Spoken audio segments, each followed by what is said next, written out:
ಬೀದರ್ನಲ್ಲಿ ರಾಜಕೀಯ ಸಂಘರ್ಷ, ಟೆನ್ಷನ್ ಪಾಪನಾಶ. ಶಿವಲಿಂಗದ ಪೂಜೆಗೆ ಕೇಸರಿ ಪಡೆ ಪಟ್ಟಿಡ್ಕೊಂಡು ಕೂತಿದೆ. ಬೀದರ್ನಲ್ಲಿ ರಾಜಕೀಯ ಸಂಘರ್ಷ, ಟೆನ್ಷನ್ ರೀತಿ ಕ್ರಿಯೇಟ್ ಆಗಿದೆ. ಪಾಪನಾಶ ಶಿವಲಿಂಗದ ಪೂಜೆಗೆ ಕೇಸರಿ ಪಡಿ ಪಟ್ಟು. ಸಚಿವ ಈಶ್ವರ್ ಖಂಡ್ರೆ ಆಗಮನದ ವೇಳೆ ಭಾರೀ ಹೈಡ್ರಾಮಾ ಉಂಟಾಗಿದೆ. ದೇವಸ್ಥಾನಕ್ಕೆ ನುಗ್ಗಲು ಯತ್ನ, ಸಚಿವರ ಕಾರ್ಗೆ ಮುತ್ತಿಗೆ ಹಾಕಲು ಯತ್ನ ಮಾಡಲಾಗಿದೆ. ಬಿಜೆಪಿ ಕಾರ್ಯಕರ್ತರನ್ನ ತಡೆದಂತಹ ಪೊಲೀಸರು ಭಾರೀ ಜಟಾಪಟಿಯೇ ಉಂಟಾಗಿದೆ. ಅಲ್ಲಿ ಮಾಜಿ ಸಂಸದ ಭಗವಂತ ಖೂಬಾ ಸೇರಿ ಹಲವರು ವಶಕ್ಕೆ ಪಡೆದಿದ್ದಾರೆ. ಕಾಂಗ್ರೆಸ್ ಈಶ್ವರ್ ಖಂಡ್ರೆ, ಸಾಗರ್ ಖಂಡ್ರೆ ವಿರುದ್ಧ ಘೋಷಣೆಯನ್ನು ಕೂಗಿದ್ದಾರೆ. 2024 ಮಾರ್ಚ್ನಲ್ಲಿ ದೇಗುಲ ಅಭಿವೃದ್ಧಿಗೆ ಮೋದಿ ಶಂಕುಸ್ಥಾಪನೆ ಮಾಡಿದ್ರು. ಆದರೆ ಇದೀಗ ಸಚಿವ ಈಶ್ವರ್ ಖಂಡ್ರೆಯಿಂದ ಕಾಮಗಾರಿಗೆ ಮರು ಚಾಲನೆ ಸಿಗ್ತಿದೆ. ಕಾಂಗ್ರೆಸ್ ರಾಜಕೀಯಕ್ಕೆ ಸಿಡಿದೆದ್ದು ಬೀದಿಗಿಳಿದಿದ್ದಾರೆ ಕೇಸರಿ ಪಡೆ. ಬೀದರ್ನಲ್ಲಿ ರಾಜಕೀಯ ಸಂಘರ್ಷ ಇದು. ಪಾಪನಾಶ ಶಿವಲಿಂಗದ ಪೂಜೆಗೆ ಕೇಸರಿ ಪಟ್ಟಿಡ್ಕೊಂಡು ಕೂತಿದೆ. ಸಚಿವ ಈಶ್ವರ್ ಖಂಡ್ರೆ ಆಗಮನದ ವೇಳೆ ಭಾರಿ ಹೈಡ್ರಾಮಾ ಕ್ರಿಯೇಟ್ ಆಗಿರುವಂತದ್ದು. ದೇವಸ್ಥಾನಕ್ಕೆ ನುಗ್ಗಲು ಯತ್ನ ಮಾಡಿದ್ದಾರೆ. ಸಚಿವರ ಕಾರಿಗೆ ಮುತ್ತಿಗೆ ಹಾಕಲು ಯತ್ನ ಮಾಡಿದ್ದಾರೆ. ಈ ಯತ್ನದಲ್ಲಿ ಬಿಜೆಪಿ ಕಾರ್ಯಕರ್ತರನ್ನ ಪೊಲೀಸರು ತಡೆದಿದ್ದಾರೆ. ಅಲ್ಲಿ ಮಾತಿನ ಚಕಮಕಿ, ಜಟಾಪಟಿ ಉಂಟಾಗಿದೆ. ಪೊಲೀಸರು ತಡೆಯುವಂತಹ ಪ್ರಯತ್ನವನ್ನು ಕೂಡ ಮಾಡಿದ್ರು.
ಎರಡ್ 2024 ಮಾರ್ಚ್ನಲ್ಲಿ ದೇಗುಲದ ಅಭಿವೃದ್ಧಿಗೆ ಅಂತಾನೆ ಮೋದಿ ಶಂಕುಸ್ಥಾಪನೆಯನ್ನ ಮಾಡಿದ್ರು. ಆದ್ರೆ ಇದೀಗ ಸಚಿವ ಈಶ್ವರ್ ಖಂಡ್ರೆಯಿಂದ ಕಾಮಗಾರಿಗೆ ಮರುಚಾಲನೆ ಏನ್ ಸಿಗ್ತಿದೆ, ಇದು ಕಾಂಗ್ರೆಸ್ ರಾಜಕೀಯಕ್ಕೆ ಆಗ್ತಿರುವಂತದ್ದು. ಹಾಗಾಗಿ ಸಿಡಿದಿದ್ದಾರೆ ಕೇಸರಿ ಪಡೆ, ಬೀದಿಗಿಳಿದು ಪ್ರೊಟೆಸ್ಟ್ ಮಾಡ್ತಿದ್ದಾರೆ.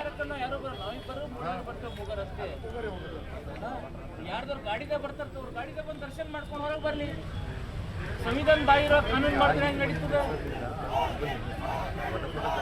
ಬರ್ತಾರೆ. ನಮ್ಮ 11 ಸ್ಟ್ರೈಕ್ ಅದ, ಸ್ಟ್ರೈಕ್